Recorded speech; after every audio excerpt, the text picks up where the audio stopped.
अरे पर बना था कि ना। चुप। ओकनी के गुंडा मवाली हवेसन।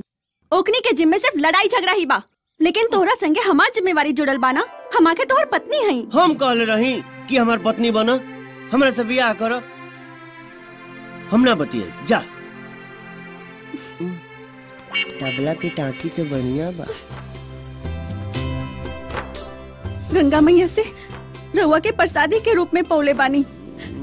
रउआ देह पर एक खरोच भी ना बर्दाश्त कर सकेनी। 16 साल सोमवारी करके हम रउआ के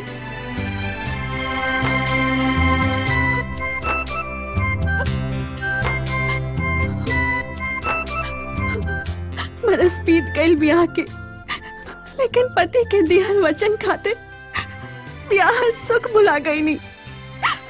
संजोग के जोग में वियोग के भोग भोगतानी। तुलसी मैया कोनो रास्ता दिखाई, रास्ता दिखाई तुलसी मैया।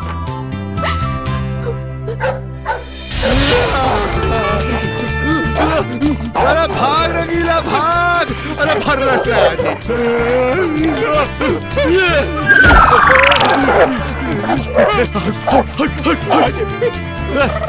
कटिया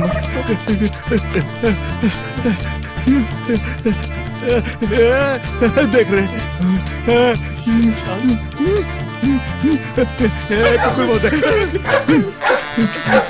हे भैरव, काल बन के हमारे पीछे काहे पड़ल बाड़ा भाई? ए तू सब ना भैरव मान जा भैरव। तोरा काटे से हमरा के कोनो डर नहीं खे, पर ओकरा बाद जोन 14 को बड़का बड़का सुइया पेट में भुकाला, ओकरा से बड़ा डर लागेला भैया। अरे काहे डराताड़ा भाई? हैं? जब कुकुर गुर्राए तब बुझिया काटे वाला बा, और जब पूंछ हिलावे तब बुझिया दोस्ती करल चाहता। ऐसन बा हैं?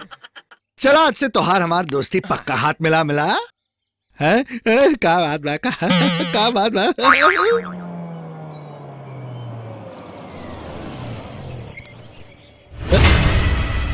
का भेल बद्री?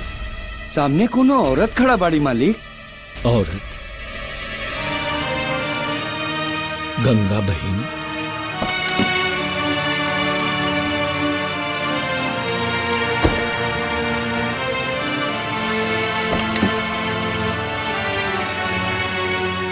अरे गंगा बहन तू?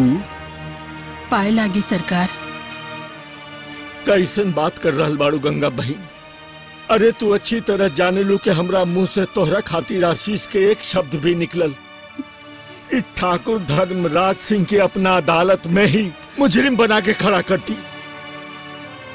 हम कैसे कही तोहरा के की तो खुश रहा। तक कम से कम इतना ढांढस बंधा दी है ठाकुर साहेब कि हमार ममता के धर्माधिकारी ठाकुर धर्मराज के चौखट पर हमने के कभी इंसाफ मिली कि नहीं, और अगर मिली तो कब मिली?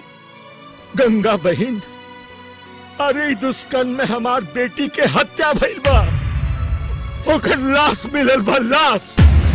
लेकिन सरकार हमरा के तो हमार ममता के मिट्टी भी न नसीब भइल। ऐसा मत कहा गंगा बहन, ऐसा मत कहा। हमरा पूरा विश्वास बा कि तोहार गोपी एक दिन तोहरा पास जरूर आई, विश्वास बा। और जौना दिन आई वही दिन कंस के बध हो जाए।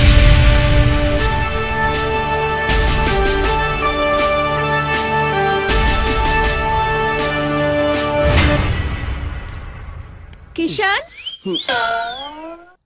चली दूध पी ली। किशन, लागता कि हमार किशन बहुत गहरी नींद में सूतल बाड़े। ठीक बा, अभी दूध बिलार के ही पियाए के बड़ी। ना ना ना ना ना, हम दूध पियब। ठीक बा, ता हमरे पास आई। मरबू तब? हम काहे रउआ के मारब? ना मरबू। अरे कहनी नु ना मारब, चली दूध पी ली। ना मरबू त का मरवाईबू? हाँ? अपना बाबूजी से कह के हाँ? पी ली।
जुदाई अंग अंग लेता अंगड़ाई लाली होतवा के ललिया और राजाई रे आज कंबल में चंबल लुटा जाए दे आज कंबल में चंबल लुटा जाए दे ला ला ला ला ला ला ला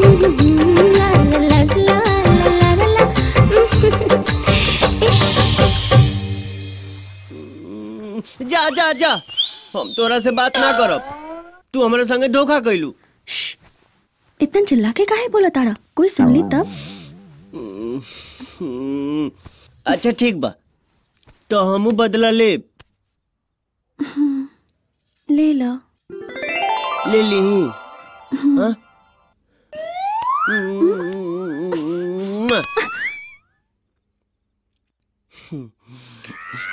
नैया भइल बिया खुश जो हतिया मोटका मुस रे।